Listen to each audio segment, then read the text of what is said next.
آج نا کرامت کی بات آتی ہے تو بندے چھپنے لگ جاتے ہیں، کہتے ہیں نہیں نہیں یہ نہیں ہو سکتا۔ ایک دن ایک صاحب کرامت بیان کر رہے تھے تو بڑے جھجک کے حضور غوث اعظم، میں نے کہا تو بیٹھ مجھے بیان کرنے دے، تو ڈر رہا ہے کرامت سے ڈر رہا ہے، مجھے بیان کرنے دے، میں بیان کرتا ہوں، مجھے بیان کرنے دے۔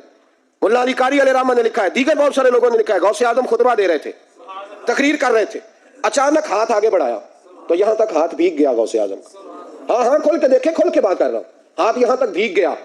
مرید کہتے ہیں ہم نے پوچھا حضور پانی بھی کوئی نہیں، ہاتھ بھیگ گیا۔ میں چپ کر کے سبق پڑھو، شاگردوں کو پڑھا رہے، چپ کر کے سبق پڑھو۔ تھوڑی دیر گزری، چند گھنٹے تو ایک قافلہ آ گیا، سارے لوگ پانی میں بھیگے ہوئے ہیں، حضور غوث اعظم کے سامنے کھڑے ہوئے، کہا حضور آپ نے بڑی کرم نوازی فرمائی، بڑی کرم نوازی۔ وہ شاگرد کہنے لگے ہوا کیا؟ تو وہ لوگ کہنے لگے کشتی میں بیٹھے تھے تو کشتی ڈوبنے لگی، ہم نے کہا یا شیخ عبد القادر جیلانی، خدا کے فضل سے ہم پر ہے سایہ غوث اعظم کا، ہمیں دونوں جہاں میں ہے سہارا غوث اعظم کا۔ کہتے ہیں حضور غوث اعظم نے وہاں بیٹھے ہاتھ لگایا اور ڈوبتی کشتی کو باہر نکال لیا۔ اور ڈرنے لگے، کہنے لگے جناب یہ کرامت لوگ نہیں مانیں گے، تو میں کہا جنہیں نہیں مننا نہ منے۔ ان کے کانوں کے نا پیچھے خارش ہوتی ہے جب اس طرح کی ولیوں کی بات بتائی جائے، وہ تو حضور غوث اعظم کی بات نہیں مانا۔ اور یہ کہانیاں کروانی بند کر دیں آپ لوگ۔ اصل میں ان لوگوں نے قرآن و سنت تو پڑھا نہیں ہوا، یہ بزرگ بابوں کی کتابیں پڑھتے ہیں۔ اب یہ اس طرح کی باتیں پتہ کیوں کرتے ہیں؟ انہوں نے بابوں سے یہی کچھ سیکھا ہوا ہے۔ هو الذی یسیرکم فی البر والبحر، وہی ہے جو تمہیں سیر کرواتا ہے خشکیوں میں بھی اور سمندروں میں بھی۔ ظاہر ہے کہ یہ اللہ تعالیٰ کا ایک فزیکل فینومینا آف نیچر ہے کہ آپ ٹریولنگ کر رہے ہیں، اس لیے اللہ تعالیٰ اسے اپنی طرف منسوب کرتا ہے کہ ہم ہیں جو تمہیں خشکیوں میں، سمندروں میں، اور اب ایڈ کر لیں ہواؤں میں بھی لے کے پھرتے ہیں۔ حتی اذا کنتم فی الفلک، یہاں تک کہ جب تم سوار ہوتے ہو کشتی کے اندر۔ غوث اعظم خطبہ دے رہے تھے، تقریر کر رہے تھے، اچانک ہاتھ آگے بڑھایا تو یہاں تک ہاتھ بھیگ گیا غوث اعظم۔ مرید کہتے ہیں ہم نے پوچھا حضور پانی بھی کوئی نہیں، ہاتھ بھیگ گیا۔ میں چپ کر کے سبق پڑھو، شاگردوں کو پڑھا رہے، چپ کر کے سبق پڑھو۔ تھوڑی دیر گزری، چند گھنٹے تو ایک قافلہ آ گیا، سارے لوگ پانی میں بھیگے ہوئے ہیں، حضور غوث اعظم کے سامنے کھڑے ہوئے، کہا حضور آپ نے بڑی کرم نوازی فرمائی، بڑی کرم نوازی۔ وہ شاگرد کہنے لگے ہوا کیا؟ تو وہ لوگ کہنے لگے کشتی میں بیٹھے تھے تو کشتی ڈوبنے لگی، ہم نے کہا یا شیخ عبد القادر جیلانی، کہتے ہیں حضور غوث اعظم نے وہاں بیٹھے ہاتھ لگایا اور ڈوبتی کشتی کو باہر نکال لیا۔ سورہ یونس کی آیت نمبر 22 میں سیم یہی چیز اللہ تعالیٰ نے اپنے بارے میں بیان کی ہے۔ یہ جب کافر جو ہے وہ سمندروں کے سفر پر نکلتے ہیں اور جہاز ان کو لے کر ہچکولے کھانے لگتا ہے، اچانک یہ بھنور میں پھنس جاتے ہیں تو پھر خالص اللہ کو پکارتے ہیں۔ جب اللہ ان کو کنارے تک پہنچا دیتا ہے تو پھر اللہ کے ساتھ شرک کرنا شروع کر دیتے ہیں۔ قرآن پاک میں یہ جہازوں کو بھنور سے بچانا اللہ تعالیٰ نے اپنے ساتھ مخصوص کیا، اور یہ کہہ رہے ہیں شیخ عبد القادر جیلانی۔ وَجَرَيْنَ بِهِمْ، اور وہ چلنے لگتی ہے اپنے مسافروں کو لے کر، بِرِيحٍ طَيِّبَةٍ، ہوا کو اپنے موافق پاتے ہوئے، یعنی اگلے زمانوں میں آپ کو پتا ہے انجن تو نہیں تھے، تو بادبان والے بڑے بڑے جہاز ہوتے تھے جن کے اوپر ایسے بادبان لگے ہوتے تھے کہ جو ہوا کو روکتے تھے اور اس کو ایڈجسٹ کر کے ہوا کے زور کے اوپر وہ کشتیاں چلتی تھیں۔ وہ آج بھی کبھی کبھار آپ کو اولمپکس میں مقابلے دکھاتے ہیں، وہ سمندر میں چونکہ ہوائیں، اچھا یہ دیکھیں اللہ نے ہوائیں سمندر میں رکھی ہوئی ہیں، سمندر میں اگر ہوا نہ چلے بس جو گیا پھر وہ گیا، کیونکہ خشکی تو بہت کم ہے، آلموسٹ 2/3 تو سمندر ہے، پھر آپ کنارے پہ لگ بیٹھے، یہ ہو گئی نہیں کہ سمندر میں ہوائیں نہ چلیں، ورنہ تو یہ نظام ہی پاسبل نہ ہوتا اس زمانے میں جب کہ انجن نہیں تھے۔ آج کل تو آپ چلے کہہ سکتے ہیں انجن آ گئے۔ وَفَرِحُوا بِهَا، اور مسافر بڑے مسرور ہوتے ہیں، خوش ہوتے ہیں کہ ٹھیک ہے اب ہم سفر کر رہے ہیں، بڑی آسانی سے حالات موافق ہے۔ جَاءَتْهَا رِيحٌ عَاصِفٌ، کہ اچانک تیز ہوا چل پڑتی ہے۔ یہ ہوا بھی اس وقت تک کمفرٹیبل ہے جب تک کہ اس رفتار پہ رہے، اگر زیادہ ہوگی تو چیخیں چھڑا دے گی۔ ایون آپ یہ ونڈ ملز دیکھتے ہیں جو بجلی بنانے کے لیے یوز ہوتی ہیں، ونڈ ملز ہوا سے جو وہ گھومتی ہیں اور بجلی بنائی جاتی ہے، جب ہوا بہت زیادہ تیز ہو جائے نا تو ان کے پر بھی ٹوٹ جاتے ہیں، ایک خاص حد تک ہی اس کو مینج کیا جا سکتا ہے۔ دیکھیں اللہ تعالیٰ کی بنائی ہوئی نعمت بھی زحمت بن جاتی ہے اگر اللہ تعالیٰ اسے ایک خاص رفتار سے زیادہ کرتے۔ اس کا مطلب ہے ایک خاص رفتار سے کم ہو تب بھی نعمت نہیں، خاص رفتار سے زیادہ ہو تب بھی نعمت نہیں ہے. کتنا انسان مجبور ہے. ہماری اس ایٹماسفیئر کے اندر آکسیجن نائٹروجن کی جو ریشو پروپورشن ہے، یہ اگر کم زیادہ ہو جائے تو ہم سانس بھی نہیں لے سکتے. زیادہ ہو تب بھی نہیں لے سکتے، کم ہو تب بھی نہیں لے سکتے. انسان کتنا مجبور ہے. اچانک ہوا چل پڑتی ہے. وَجَاءَهُمُ الْمَوْجُ مِنْ كُلِّ مَكَانٍ، اور ہوا کے چلنے کی وجہ سے ہر طرف سے بڑی بڑی موجیں آ جاتی ہیں، گھیر لیتی ہیں اس پورے سسٹم کو. اچھا، وہ جب ہوا سمندر میں تیز رفتاری سے چلتی ہے نا تو وہ اپنے ساتھ پانی کو چلاتی ہے. زمین میں کیا ہوتا ہے؟ ریگستان کو چلاتی ہے. پورے ریگستان کے پہاڑ شفٹ ہو جاتے ہیں ایک جگہ سے دوسری جگہ. پورے ریت کے ٹیلے شفٹ ہو جاتے ہیں. مٹی کے طوفان آتے ہیں، اور امریکہ میں تو آپ پتہ ہے ٹورنیڈوز چلتے ہیں. پوری آبادیاں ختم کر دیتے ہیں. وہ جو مکان ان کی لپیٹ میں آتا ہے، وہ زیادہ تر تو مکان وہ لکڑی کے بنے ہوتے ہیں، وہ ایسے لپیٹ کے تو پرے پھینکتے ہیں. اب یہی ہوا جب سمندر میں چلے گی تو سمندر کے پانی کو چلائے گی. اتنے بڑے بھنور بنیں گے، ان کے اندر پھر کشتیاں پھنس کے ڈوب جاتی ہیں، اور بڑی بڑی موجیں آ کے ہر طرف سے گھیر لیتی ہیں. وَظَنُّوا أَنَّهُمْ أُحِيطَ بِهِمْ، اور بس پھر اب مسافر خیال کرتے ہیں لو جی مارے گئے، گر گئے اس کے اندر. دعوا اللہ مخلصین لہ الدین، تو اس لمحے میں وہ پکارتے ہیں اللہ تعالیٰ کو خالصتاً، اپنے دین کو اس کے لیے خالص کرتے ہوئے ایک اللہ کو پکارتے ہیں. کون؟ مشرک بھی.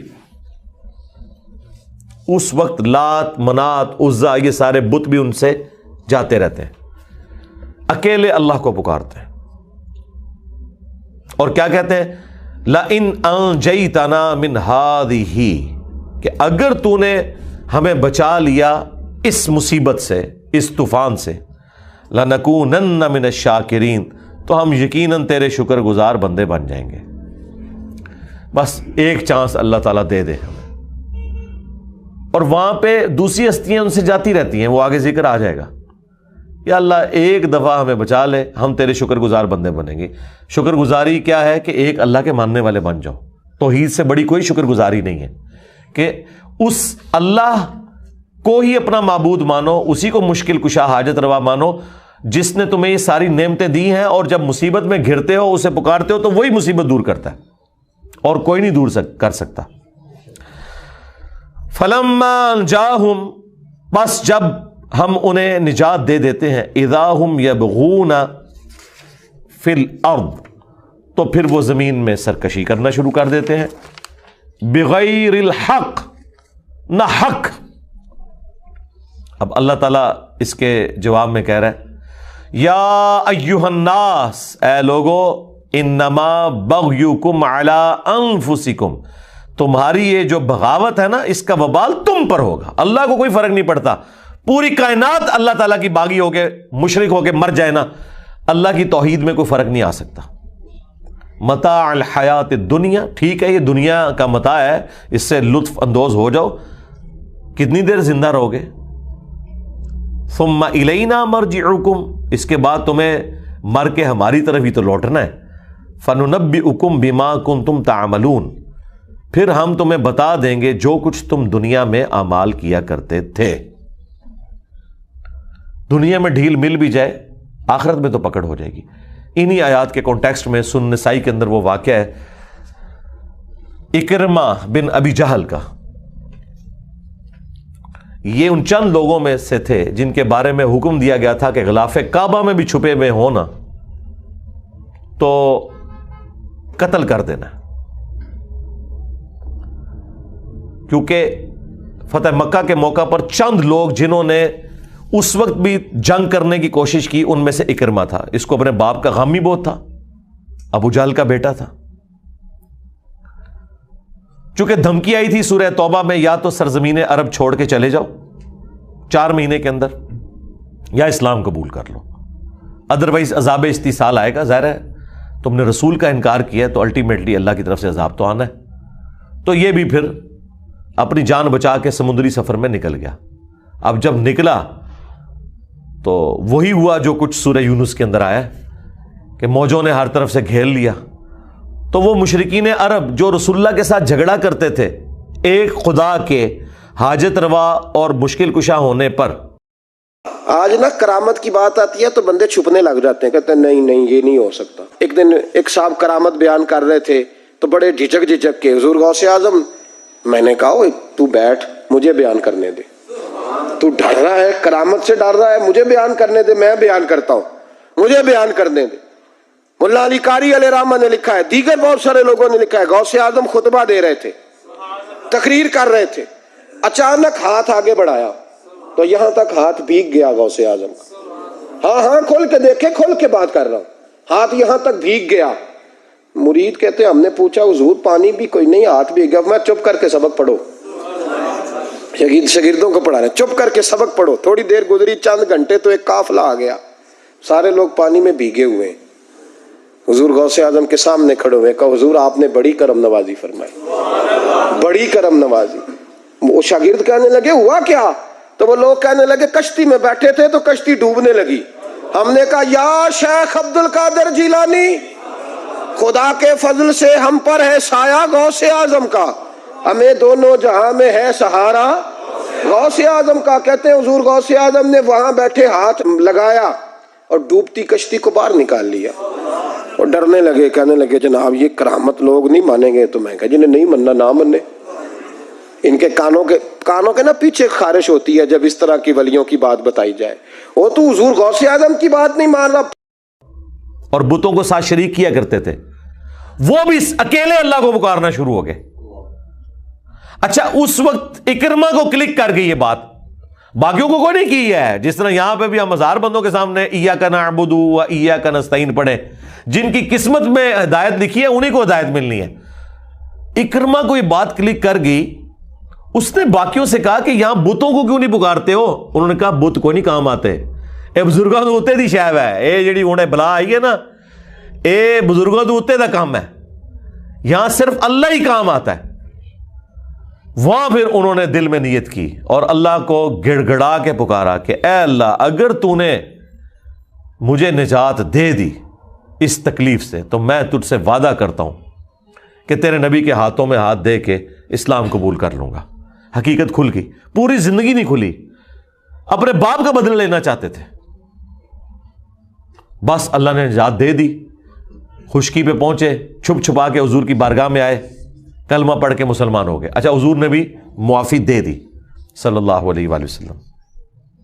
اور دیکھیں پوری زندگی کفر میں گزری ہے, اسلام میں ان کے مشکل سے 4 سے 5 سال گزرے,